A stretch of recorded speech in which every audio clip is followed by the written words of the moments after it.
Good evening, everybody, and I feel like I should say welcome to this Linguascope panel at Language Show Live this time. We are live, and I've got some incredible people with me who have delivered Linguascope webinars throughout the last year, 2 years. Some people's faces you may recognise if you've attended those webinars. These are incredible voices from across the languages community. Some are teachers, some like me are not teachers, they've moved into different areas.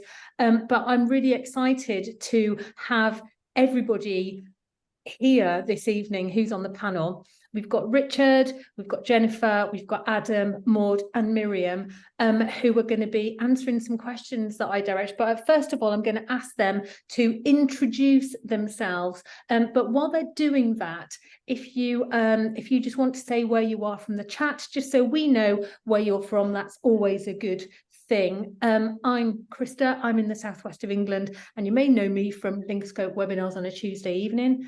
And you may know some of the other faces too. Miriam, do you want to go next?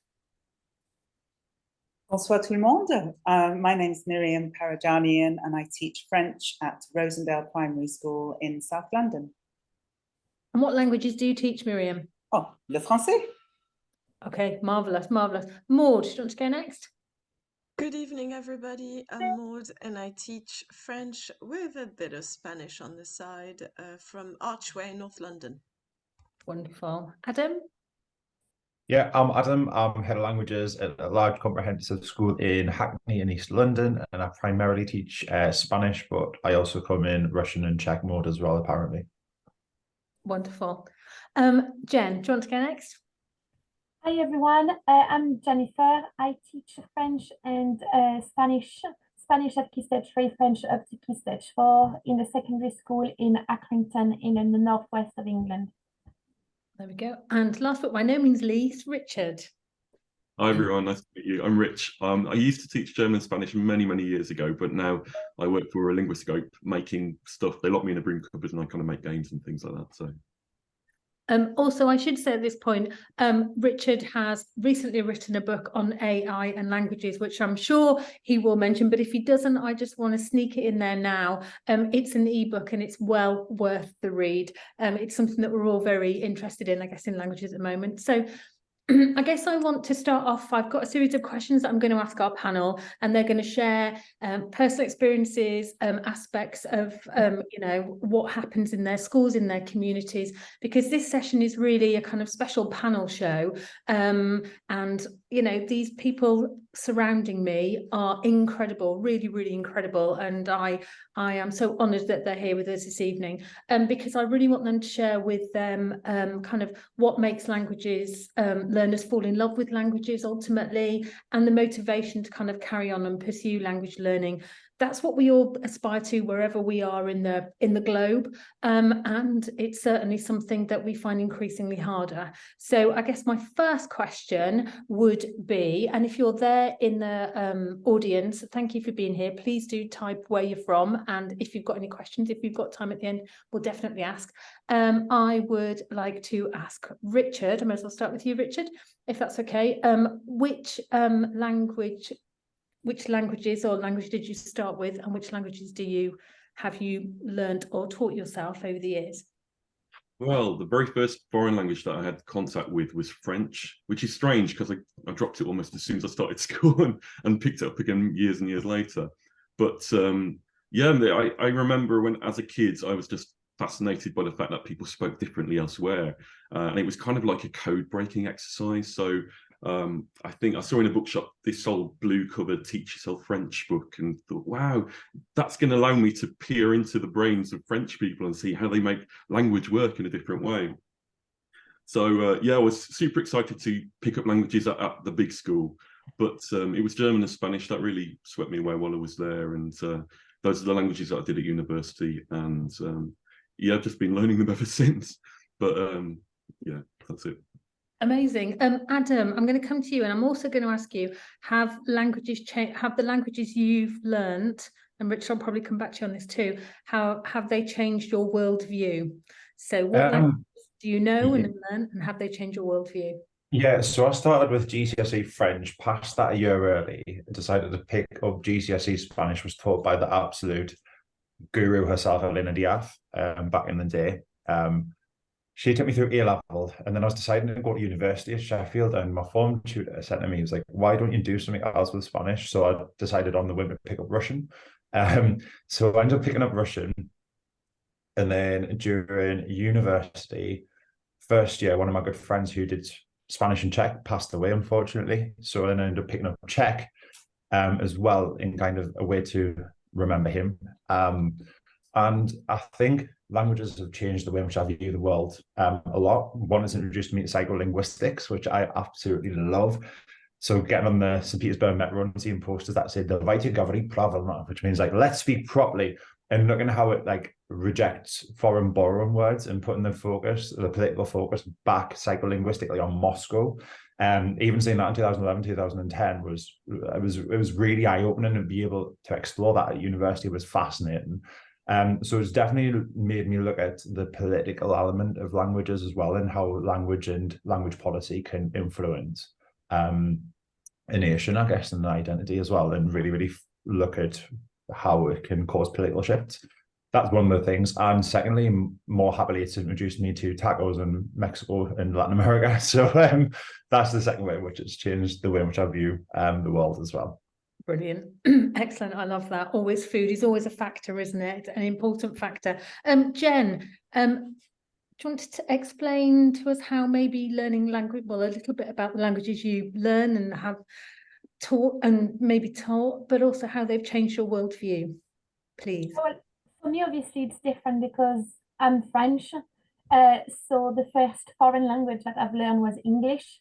So I started English at secondary school because at the time, in primary, it wasn't, we didn't learn another language at primary. So I started learning English when I was in year 7 in France.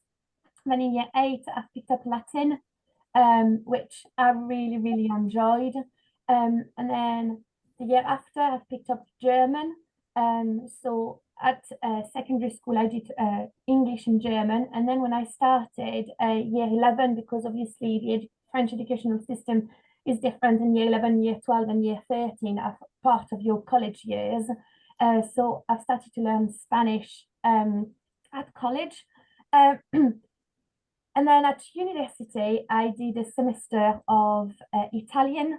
But my Italian teacher at first really, really didn't like me because every time I didn't know a word in Italian, I was using a Spanish word.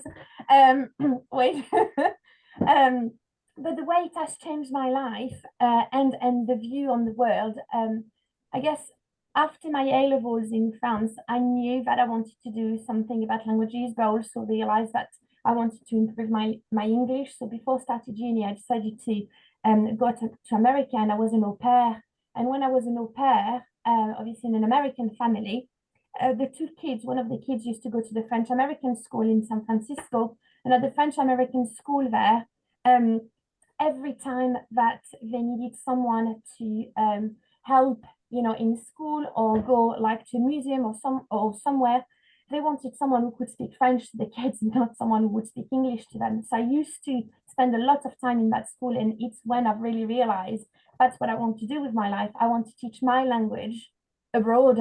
And I guess it's like learning different languages, it just helps you understand the different, culture and traditions, and I guess makes you a bit more like open to the world as well.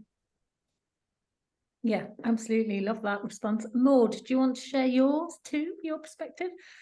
So obviously I had to study English as a foreign language because I'm like Jennifer, I'm French. But I started earlier because my mum was an English teacher in a secondary school, and she was doing a mini school on a Saturday morning, and I would come with her. And I was 3, I think. So she would teach the children aged from 7 onwards, and she would teach them English. And I pretended that I spoke English already. So I had a beautiful gibberish language all made up by myself. And my grandmother, who had left school at 12, she thought I was bilingual. just so naive about it. But yeah, no, I was convinced as well that I already spoke English H3. I didn't. And I have to say I was quite bad in English all the way until I went to university. And then I just got a bit ashamed of it, and I thought I need to improve my English, and that's when I really pushed it.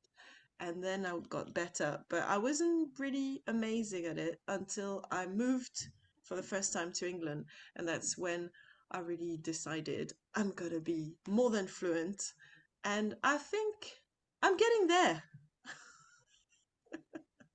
I don't even think I'm fluent in English, and I was born here. I'm from Yorkshire, so we'll see. It's a journey. It's always a journey. That's the wonderful thing about languages. Miriam, do you want to share about yourself, please? Oh yes, so I used to go on summer holidays to France, and again the food, j'adore. So I'd always heard French growing up, and I did French A-level, loved it, loved the literature, had a really inspiring teacher, did Latin as well, GCSE on the side, because I was like, oh, languages are interesting, aren't they? And then when I was 18, I decided to move to Paris because I didn't get into medical school. So I went to La Sorbonne, and that is really where I got good at French, slightly thanks to the Sorbonne, but mainly thanks to the French boyfriend who didn't speak a word of English. So I totally agree, Maud, that going to the country and immersion is how you really, I mean, I call it pillow talk, but my French really became more fluent then. I don't know how fluent I am. Also, I lived for a year in Martinique, which, talking about changing the worldview and seeing the different French, you know, as a Londoner, a white Londoner, I came home with a strong Creole accent, which my Parisian friends thought was hilarious, but I didn't even realize because I was a speaker as a, you know, foreign language. I just spoke as they spoke to me. But that's an example for me how my worldview was just really opened up. There's a whole world. It's not just France where they speak French. There's a lot of places, Africa, Polynesia, you know. So for me, you know, a language is a passport to explore the world. Absolutely. And Richard, I asked you which languages, I kind of asked you to introduce yourself, but you speak quite a few languages, don't you? And you're learning lots of languages. So which languages are you learning, and have you learned? And also, how has it changed your worldview? Well, you know, I'm always a bit bashful about that question because, you know, you say you speak this language and that language. I love dabbling, to be honest. And I've dabbled in so many, but I wouldn't say that I speak them. I've experienced them and I've learned a bit about the culture. And they've been doors into different worlds, really. But I studied German and Spanish at university. And to be fair, I have a big love of music and a big love of Eurovision. So my favourite Eurovision countries tend to dictate which languages I've decided to learn over the years. Don't laugh, don't laugh. You know, though, it just shows there are loads of roots to the languages that you choose, and that they were my roots, and I'm really proud of them. The two that I'm working on really big time at the moment are Greek and Scottish Gaelic. Scottish Gaelic for obvious reasons because I live in Scotland, and it's a way of, it's like I said, door into another world in Scotland. And Greek, I'm not sure why actually. I think it's because I used to like Greek and Cypriot entries in Eurovision, but there you go. Okay, wow. So really interesting that, because it's changed our own view, our own perspective. Adam and I are from the north of England. Jen works in the north of England. You know, for those of you in the United Kingdom, the north of England is seen as a different place, many miles away from that London, the capital city, where Maud and Miriam currently are. But you know, it is that thing of just opening hearts and minds. And my own experience is very much like I heard somebody speaking French and I was like, oh, this is amazing. I can travel the world and speak a language to someone. My own grandma was Chinese.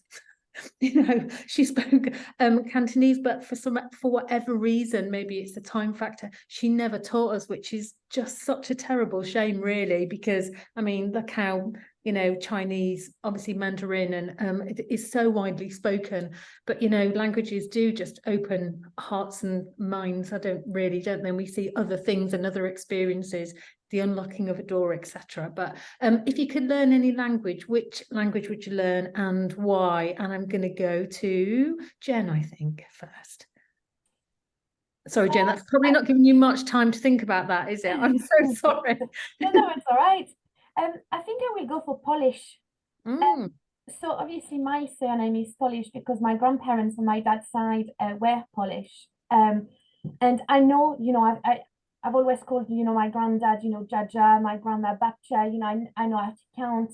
In Polish, I understand, a few words or sentences because my grandparents used to say things in Polish when they didn't want us to understand. So it made me want to know what they were saying.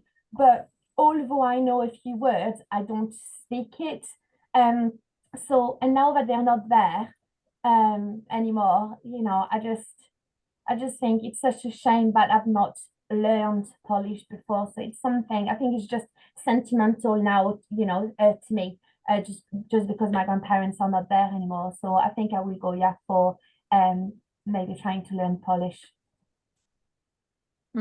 Okay, Miriam, what about you? Very similar, actually, Jen. My mum was Czech, so Adam, you speak Czech, dobrý den. And I grew up hearing the Czech around me, but again, they didn't teach it to me, and it was their secret language to talk about, oh, the kids are being naughty or whatever they were saying.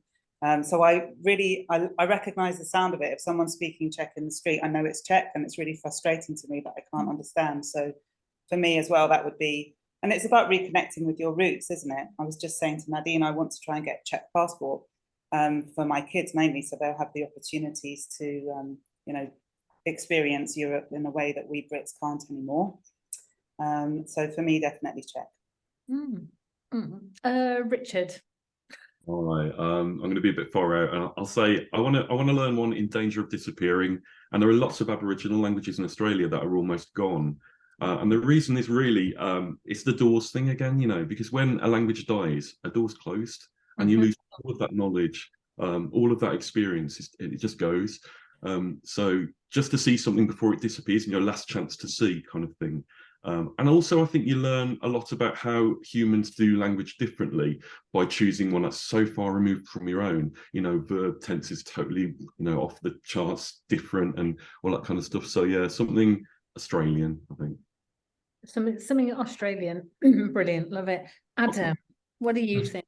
There's two. That's one, okay with that too.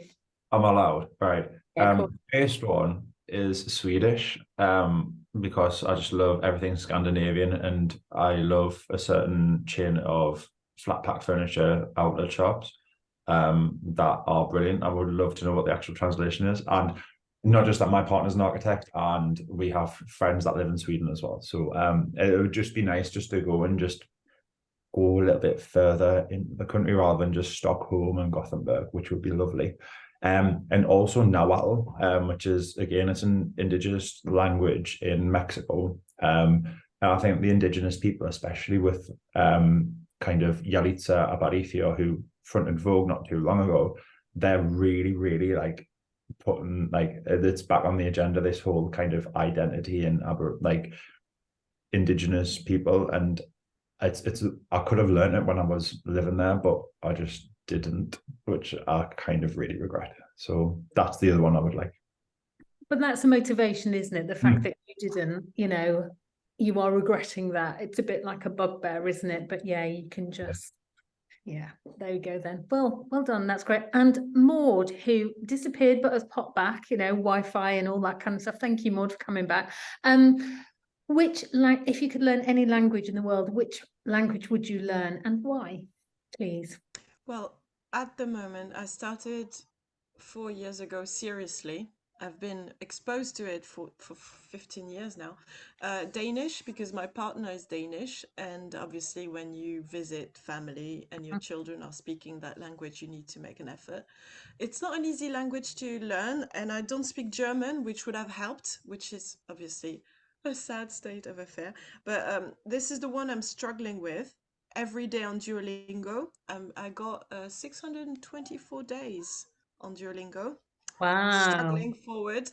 And so this is because of relationship. But if I could speak another language on top, why not? It would be Japanese, because I love the films, I love the anime, I love the culture, the landscape, and I would love to visit. Yeah, absolutely. I think those like the Cyrillic language like Russian, Adam, you obviously speak that, but Japanese, Chinese, you know, those languages based on something other than the alphabet are so intriguing and so enticing. And yet, on a human level, so terrifying, because you want to be able to go there, but you don't want it to be like the Sofia Coppola film Lost in Translation, where you just don't know what's going on unless you've got a translator, really, do you? So yeah, brilliant. Okay, fantastic. Let's look at schools now, and specifically your schools, of which there are 4 of you in school. Richard and I aren't in school, but Richard obviously supports schools quite heavily with resources. So Richard, I know you'll come in at some point and tell us about the work that you're doing, but can you tell us about language learning in your school?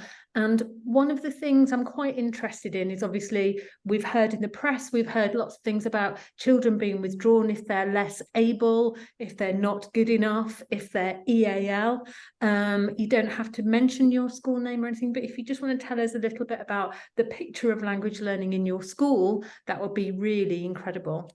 And hopefully people can gain some inspiration from that, or, you know, get in touch with you to see how they can connect and perhaps replicate or develop something similar in their school. Adam, I guess. So I'm in a privileged position where GCSE language study is compulsory. We entered 98% of students for a GCSE in modern foreign language last year. And my value added, so kind of what level of progress for MF languages is 1.64, I think, at the last time. So it's pretty high. I've got a really, really large team. I've got a team of 16 people in total, and I've got just the best team ever, and they are fantastic.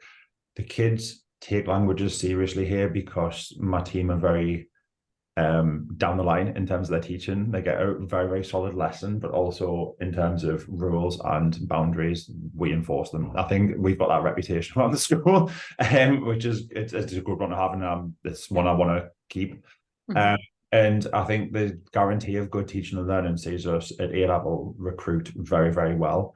I've got a class of 16 for Spanish this year. We've got a class in year 12 only. And we've got a class of 5 for French in year 12. We've got a class of 10 in year 13 for Spanish, and a class of 5, I think, for French in year 13 as well. And our results at A-level as well, we were shocked. We had a class of 16 last year, 8 of whom got an A star, and we got 100% A star to C, which for that cohort for Spanish, we were just like, whoa, what's going on there? We were expecting maybe 2 at most of A stars. French, we had 3 A stars and 4 A's last year, and it's something we're proud of. We're sending kids regularly to Russell Group universities to study languages.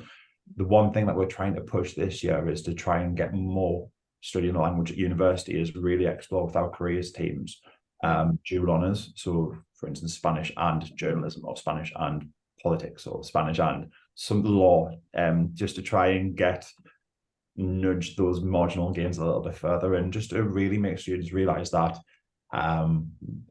you can do a language and do something else at the same time. And I think that's a really, really big thing that we don't capitalize on as much. And I'm just going to ask the question. I know the answer to this question, and I think everybody else in our panel does too, but you teach in a state school in Hackney, don't you? This is not a private school, it's not a select. Oh God, no.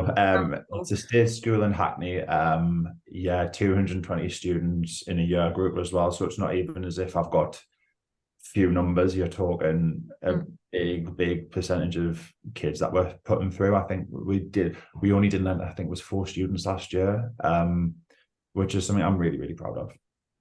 Wow, that's amazing. Jen, I'm going to come to you next. Yes, Tell us about languages in your school. Yeah, my context is very different. So I work in a school in East Lancashire, in Accrington, and languages is not compulsory at Key Stage 4. So obviously every single pupil does a language at Key Stage 3, and then they opt if they want, to carry on. I've started in my school 4 years ago, and numbers are going up each year, which is good. And they are really improving, which is fantastic. But we are working really, really hard to try to make not only the pupils, but most importantly, the parents as well realize why it is so important to learn a different language. And I think it's because Accrington is quite deprived, and the pupils have never, so many of them have not even, left or seen the sea or, things like that. It's hard for them to realize why learning a language can be so important. So we're really, really working hard on that, and we are starting to see the benefits of it, and we are starting to see that actually, more and more pupils are interested in doing, a language, for the GCSE, which is quite good. Every year we do have some of our GCSE pupils who then go on to one of the college not too far from us to carry on with languages at A level, which is a positive. But we also do some A level taste today, with them, just to show them again. I think other schools also telling them how important it is. I think they just then realize that, oh, it's not only Miss Wozniak saying that, or it's not only, so yeah, that's what we do in my school. But I just wonder, listening to Adam, and obviously me being in the north, I wonder if maybe, and I might be completely wrong because I don't have the answer to that question, but I just wonder, in London, obviously the pupils are exposed to more culture, and they hear, they go on the tube and they will hear so many different languages spoken, thing that I don't really have here. So I just wonder if maybe that does also help them to understand why it is important to learn a language. I don't know, but just made me think, listening to Adam, if there's maybe a correlation between the two.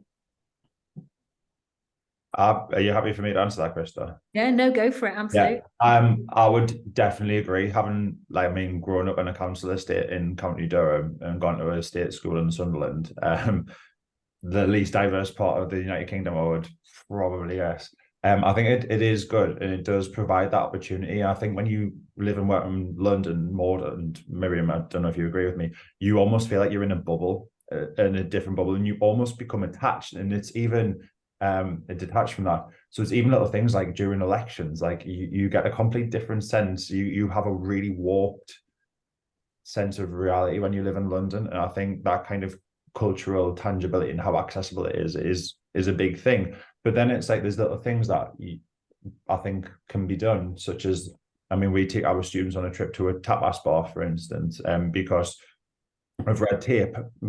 It's really hard for us to take kids away, so we do that. But then again, you can't do things whereby, for instance, one of the things what we do is we take our kids to, we suggest that our A-level students go to Christie's auction house to see like the private collections of Miro, Picasso. It's all free, whereas you haven't really got access to that in like other parts. So I think there is a bit of that, but then I think there's also, it's got to be a part of the culture. It's got to be really driven by a senior leadership team in terms of, this is our EBAC measure, this is our progress rate measure. If we want that to come up, if we need to meet national statistics that are put on us by government, we need to really, really think about making languages that kind of central part of the curriculum as well. And I think this argument of EAL students as well, withdrawing them, I think it's absolute nonsense, because they've got a set of skills that other students potentially haven't got, that we can really easily capitalize on, I think. But yeah, that's just me. I don't know what you two think.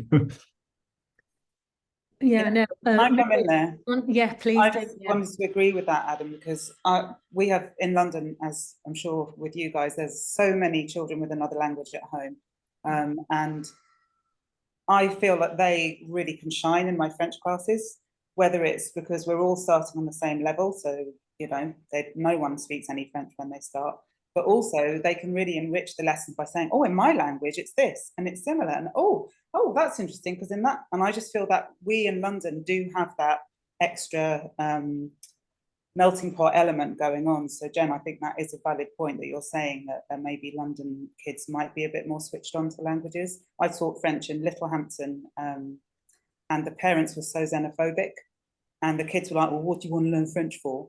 And that's coming from home. So I think attitude socially, it has a huge part to play in language learning, definitely. And I get really cross if EAL children are taken out for a group or something, or lower level children are taken out for a group during languages, because I say, no, they're really good at French. I want them in here. Mm. So that's my opinion on that one. Maud, you've got anything you want to add? My take is a bit different because Mm. even though I'm in London, I work in an estate, and that estate has its own microculture, and they reject languages a lot, even though we have 65 languages spoken by the families around. They're not so keen on learning a language. So I'm not sure what's the best way, because we have a compulsory French or Spanish GCSE, but it doesn't seem to really work for the culture and the valuing of languages. So that's why I'm curious to see how you're getting on in other schools. I do think SLT has a major role to play, and I'm hoping I can take my students on a trip. I've applied many times. I might get my hands on a budget for it, so I'm hoping it's going to help. But the students who shine in my classrooms are students who are often EAL, but also children with special educational needs, because we do use a lot of visuals, and they like the fact that we sing a lot, and it's a bit drama, a bit of so we brought a lot of stuff that we can't really do in other subjects, maybe due to lack of time or pressure of GCSEs. But the issue I have is when I have disruption.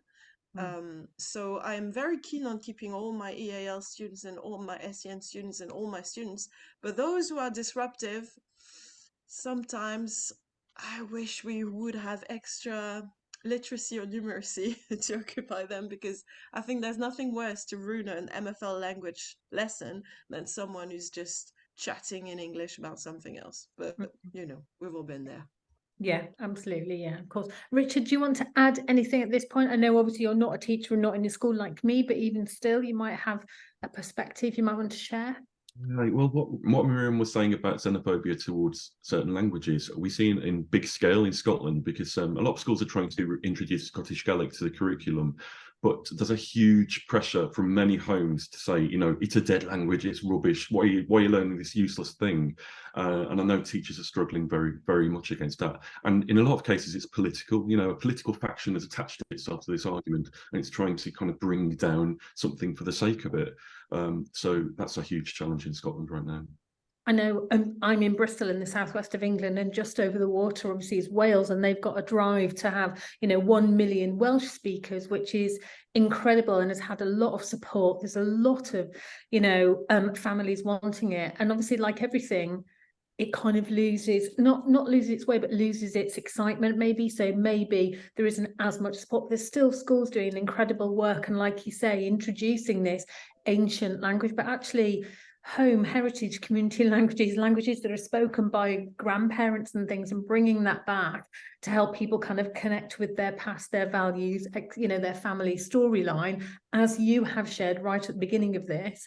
But yeah, I think it's really important. Maud, please do. I think that's one lovely thing I saw when I went to Cardiff.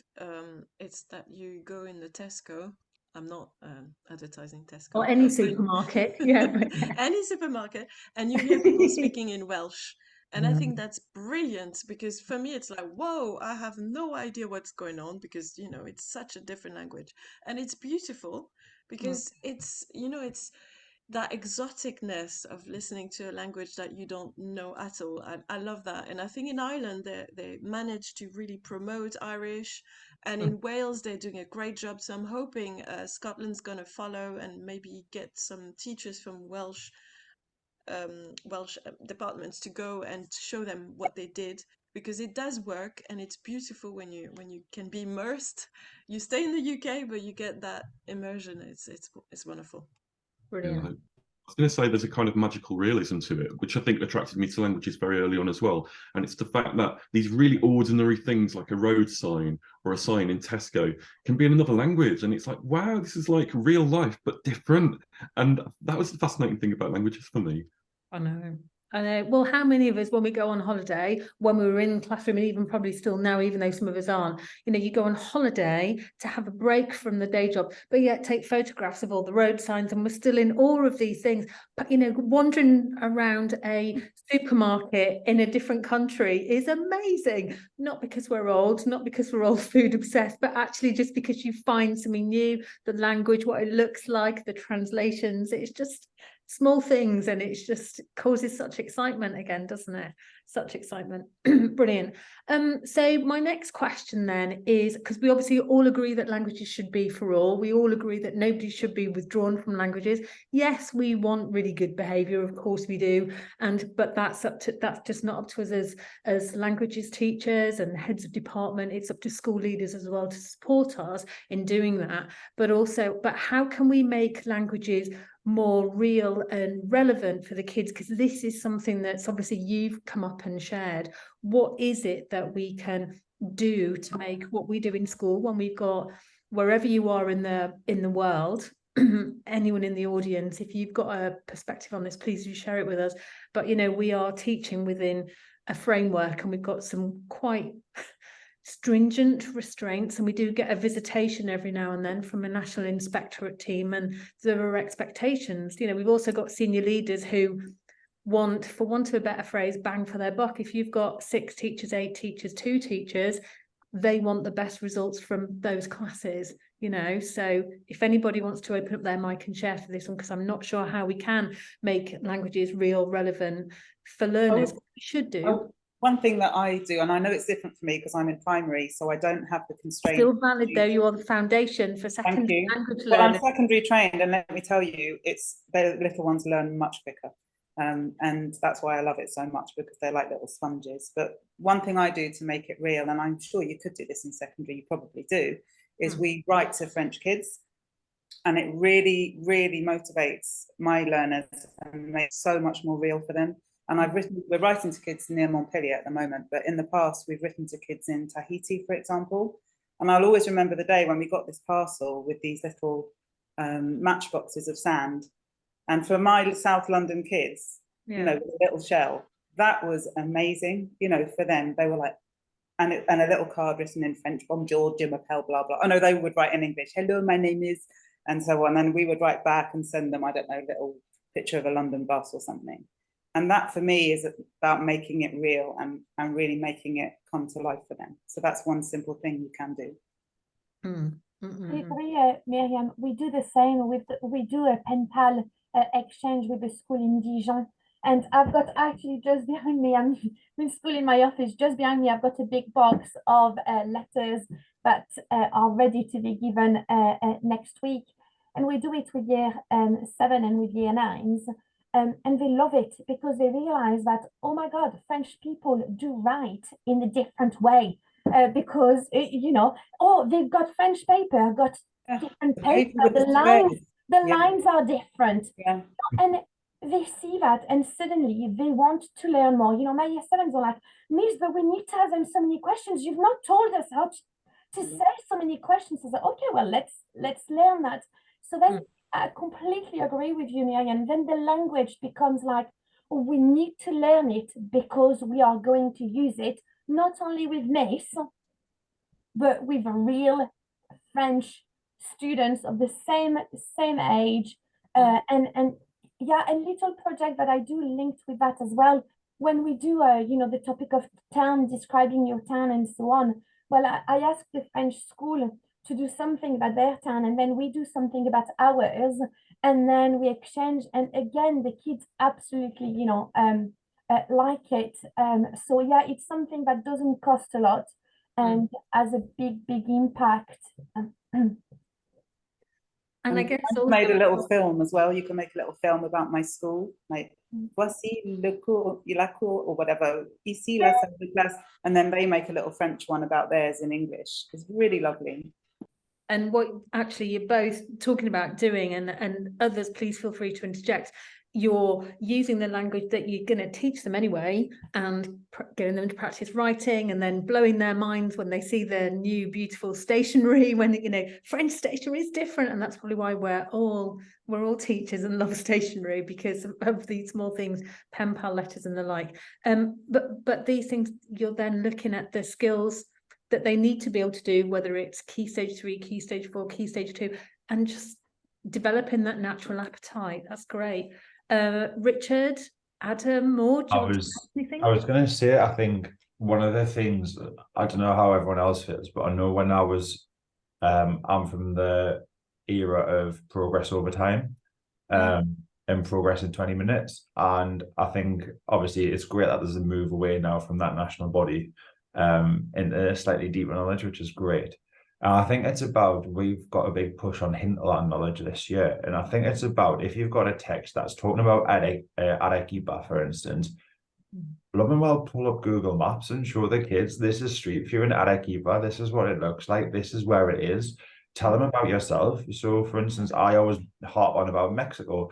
We were doing this morning about we got talking about Cuba, and then I ended up telling basically the story of the Cuban Revolution, because it's important. Like it's they need to understand, right? If I'm getting them to look at a picture of Cuba and describe it in a photograph, as we do for the exam, it's important. So why is there an all clapped out car there? Well, actually, when all the Americans fled Cuba, that didn't want to stay there, and when those that were aligned with Cuba, like America, didn't want to stay there, they left their cars. That's why they're all there. And because of the embargo, it's really hard to get new products, and it just sparked a little bit of interest. And I think I know it's hard for new teachers that I probably feel really, really tied to a set of lessons or whatever else, but I think it's really, really important just to share a little bit of information about yourself, share your passion in the way in which you speak, rather than be a robot that reads off a booklet. I think it's really important that we do that, and that it's a simple thing that everyone can do. It doesn't require tons of planning. It's just bring up Google Maps, look in the street view, and I think it's a really nice thing to do, and not feeling constrained not to be able to do it. Richard, did you want to add something? I just on the notion of making things relevant for the kids and connecting it to the real world. Just from the tech point of view, I think we're looking at big changes in education in terms of personalised and individualised education. And I think that opens the door for, this sounds like, horror of horrors to language teachers, to kids choosing their own language to learn. And I think, what will happen to language teachers then? Well, maybe they will become language mentors, language coaches, and instead of teaching a language, they'll teach how to learn a language. But kids can seek knowledge themselves now, and a whole curriculum could be tailored to the individual kid. So. Yeah, I think Ian Gilbert, who's head of independent thinking, said, why he wrote a whole book, I think it was a few years ago now, why do I need a teacher when I've got Google or something? And that is something, because people send me, and I'm sure you get it as well, when the latest AI earpiece comes along and actually it's instant translation, you're going to be put out of a job, and you're like, oh, please, really? Like, let's harness technology as a source for good in the languages classroom to show them, like you say, Cuba, to show them what's happening right now. And actually, life is similar and different on the other side of the world, wherever that may be. But equally, bring it into our classroom and make it accessible to them, give them a research project around it, because, the world is a small place, massive, but small. And if we make it safe for them and make, I know some schools can't, but make technology a part of our classroom practice, a part of what we do, it helps to keep that realism for those children that have it, of course, because not all children do have it, and we've got to remember that. So yeah, Maud, very politely putting your hand up.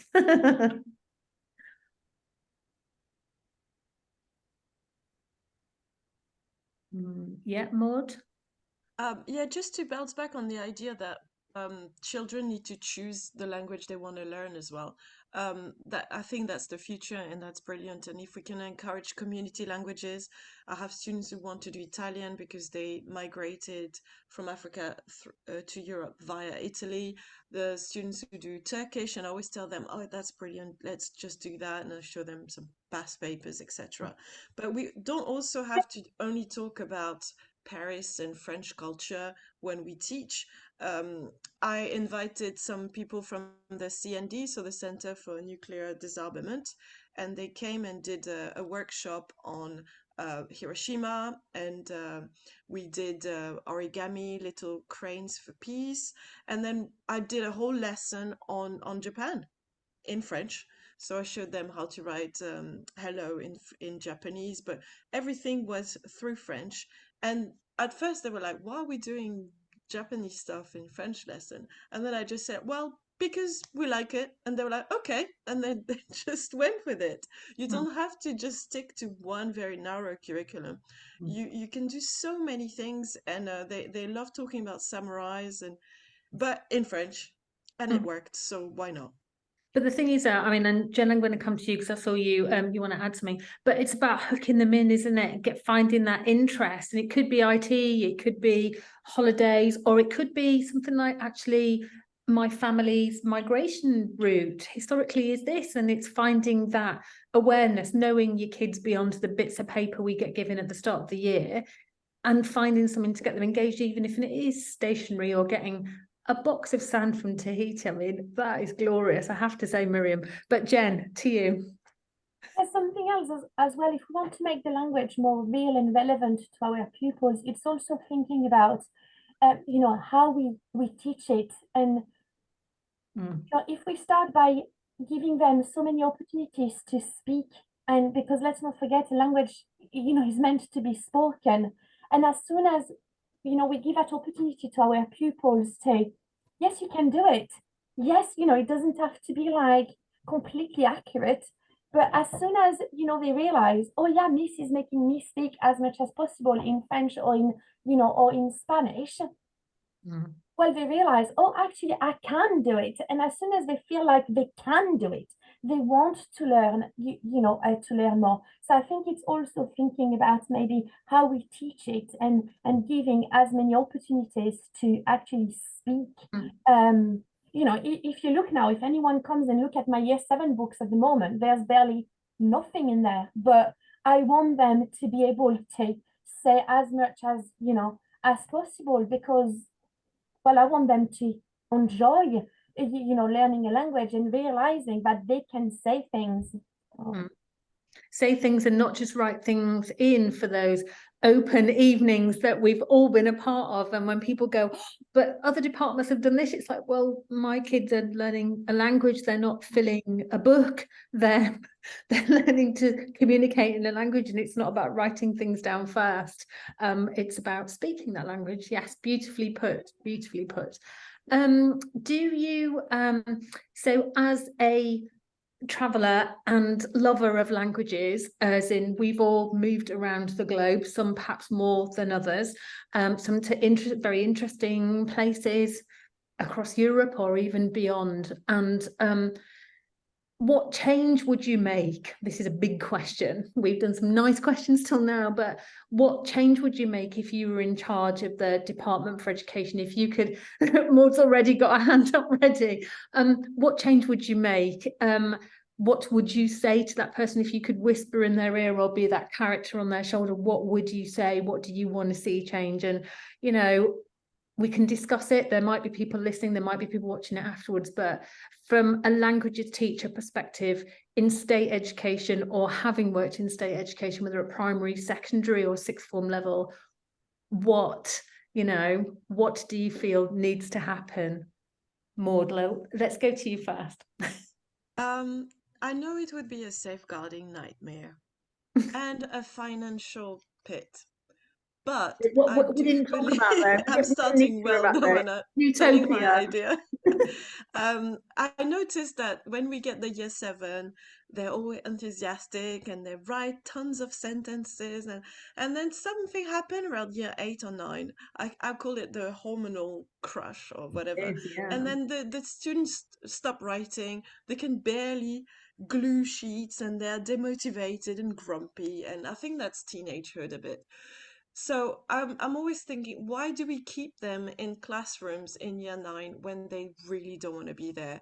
Why don't we just do a system where children from all over Europe are going 3 months in France, 2 months in Germany, 3 months in England, Croatia, etc., where they would just be experiencing life in a different country, stepping outside their comfort zone, maybe not getting into arguments with their parents at home, and just visiting the world. And that would be organized so that it's safe, and there would be people making sure that they are in the best conditions to learn, but just, like a grand tour, 18th century style, but in year 9.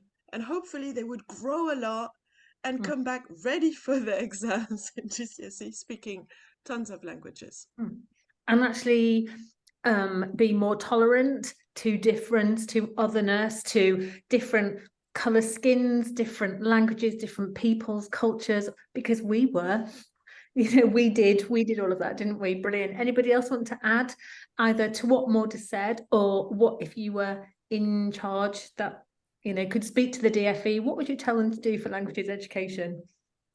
Adam? When reviewing a spec, can I be really controversial or not? When reviewing a specification, I think just actually put it out to those of us who teach or are on the front line, what we would like to see in a qualification, and make it really transparent who is sitting on said panels. Okay, yes. So if you're making decisions about what happens in languages education in this country, then reach out to the people that actually do it. Not say someone like me who supports schools, but actually is in school doing the job every single day. And as Maud has said in the chat, transparency is absolutely key. Jen, yes. I mean, we've all said, since the beginning that, the kids, they learn a language even much better when they are at a younger age. And, when I listen to Miriam, to Nadine, I'm jealous, I want them to come and teach in the primary schools, here. So one of the things that I would do is to try to have more specialist teachers in all the primary school, because I think, especially where I am, the primary school around me, they do not have specialist teachers and they struggle. So it's almost like our pupils, they start their language journey not necessarily the way we would like, and not with the best experience. So I would change that, and I would also make sure that there's more cultural exchange programs, because since Brexit, sorry to say that word, but it's reality we've got to embrace, unfortunately, whether we like it or not. Becoming so difficult, and I think it's a real shame.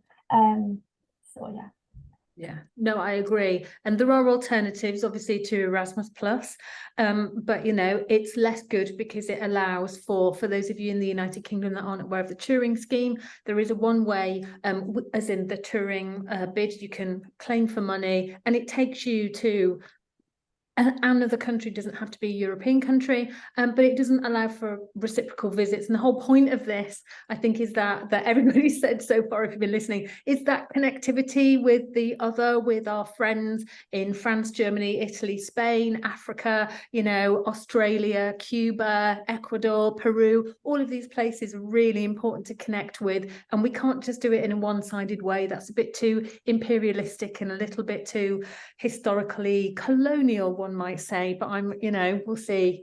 Miriam and then Maud, please. I just really want to echo what you've all said about the cultural exchange, absolutely. And I agree, Jen, that the specialist language teacher, I think it's fantastic that languages are now obligatory in Key Stage 2, but I think in the vast majority of schools in this country, it's just the class teachers who haven't got time, or they put on a video.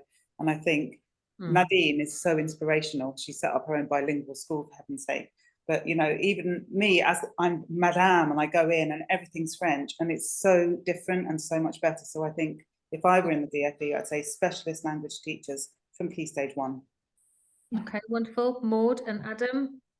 I did teach in nursery, English nurseries, for a while, a few years back, and they started at 1-year-old all the way to 4 years old, and already there were non-verbal children at 1-year-old, and through songs they could learn, and there was nothing better than seeing these tiny little chubby cheeks, and then they would say bonjour. That was so cute, and that can be done from nursery. It doesn't even have to start in primary. You can start with nursery, having a guitarist and a French person just singing lullabies. And I mean, that's just so easy to do. And going back to the Turing program, it has to be changed, the criteria for selection, because it's not transparent.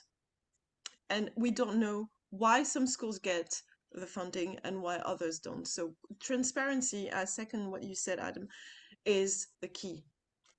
Yeah, absolutely. Absolutely. Did anybody else want to add anything to that? Adam, yes, go on.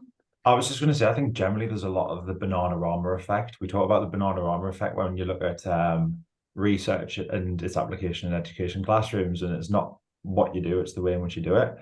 And it's just like everything I think we've discussed, and like some of the problems that we've discussed, such as primary, like luckily in Hackney, we've got a really, really brilliant primary school system that sets them up really well in Spanish. But it's like all these initiatives, they're still not executed as well as they could be. And I think what we as practitioners have to remember is that we are the people that rise to the challenge every single time an initiative fails, or there's a GCSE spec change or whatever comes our way, and we are the ones that deal with it in a professional manner, and we keep that positive mindset, because if we don't, we're just going to fall into that self-fulfilling prophecy of doom and gloom. And I think even just people being here tonight, it just shows that people want the best for the kids in languages. Yes. We're not going to be part of that self-fulfilling prophecy. No, absolutely. Yeah, you're absolutely right. And it is that thing through gritted teeth, we're smiling. I remember when the Brexit vote happened and I went into school the next day and the kids said to me, Miss, how do you feel about it? And it's like, well, I'm not allowed to talk politics with you because I'm a languages teacher, but how do you think I feel? And they're like, what do you mean? And I said, well, what job do I do? What language, I teach languages. What languages do we do in this school? Oh, French and Spanish and German. All right, okay. How do you think we feel now? Because now we've just closed down the shutters, haven't we? We've just put up a Berlin Wall against our, we're a little island. Look at what's happened. And they went, you're not happy about it, are you? It's like, well, I can't tell you, but surely you can unpick kind of what this is, when they're 12 and 13 years old. So yeah, it's really interesting, really interesting. Adam, go on. Just building on that point as well, I think just the implications for recruitment is just so difficult to recruit. And why should we have been put in that position to ask our teams, like, do you have permanent residence here? It's just it's so hard. It's so hard. And again, it's the Bananarama effect, isn't it? Let's go ahead and put all these things into practice, but actually we can't recruit properly for it because we've put the walls up. Yes, indeed, indeed, indeed. Right. Okay. I think we are fast approaching the end of our hour, which is pretty horrifying, really, how quickly it's gone. And I've got one question to ask all of you. And Richard, I'm going to start with you, just to give you a bit of a heads up.